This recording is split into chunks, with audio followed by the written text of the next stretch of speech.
আসসালামু আলাইকুম। Welcome to my Facebook blog and YouTube channel. আশা করি সবাই ভালো আছেন। সর্বপ্রথম আমি ওয়েলকাম জানাই যারা আমার অডিয়েন্স, যারা আমার ভালোবাসার মানুষ এবং প্রতিনিয়ত আমার ভিডিওগুলো দেখে থাকেন এবং সুন্দর সুন্দর কমেন্ট করে থাকেন।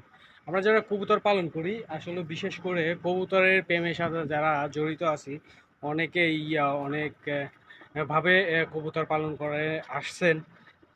আমি এক সাধারণ ক্ষুদ্র কবুতর পালন করে থাকি। অল্প স্বল্প কবুতর নিয়ে কিছু ভিডিও আপনাদের মাঝে তুলে ধরি।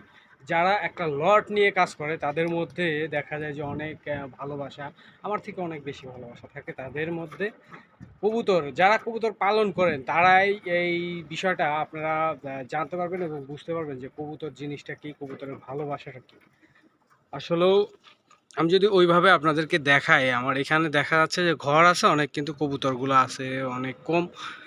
কম থাকার কারণ হচ্ছে যে অধিকাংশ সময় এই যে বাচ্চাগুলা আমরা নিতে চাই বা ধরে রাখতে চাই, সেই বাচ্চাগুলাকে আর ধরে রাখতে পারি না। কেননা যে কিছু কাকের কারণে বাচ্চাগুলাকে মেরে ফেলে। দেখেন আজকে যে আসলাম, এসে দেখি দেখেন এই বাচ্চাটার কি অবস্থা, এই যে নিচে পড়ে আছে কোনরে।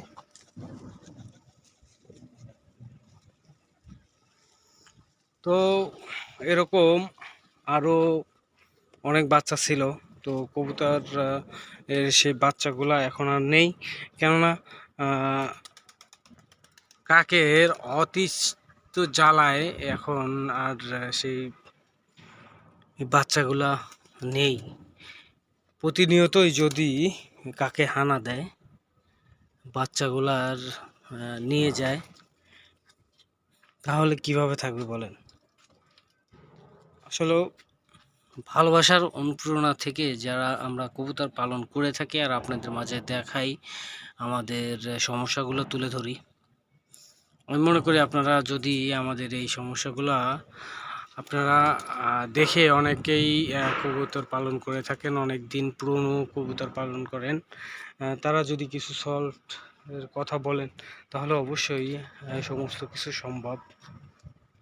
তো আমি চাই সুন্দর একটা পরামর্শ দিবেন যাতে কবুতরগুলোকে ভালো রাখা যায় এবং সুস্থ রাখা যায়। তো সবাই ভালো থাকবেন। দেখা হবে আবার নেক্সট ভিডিওতে।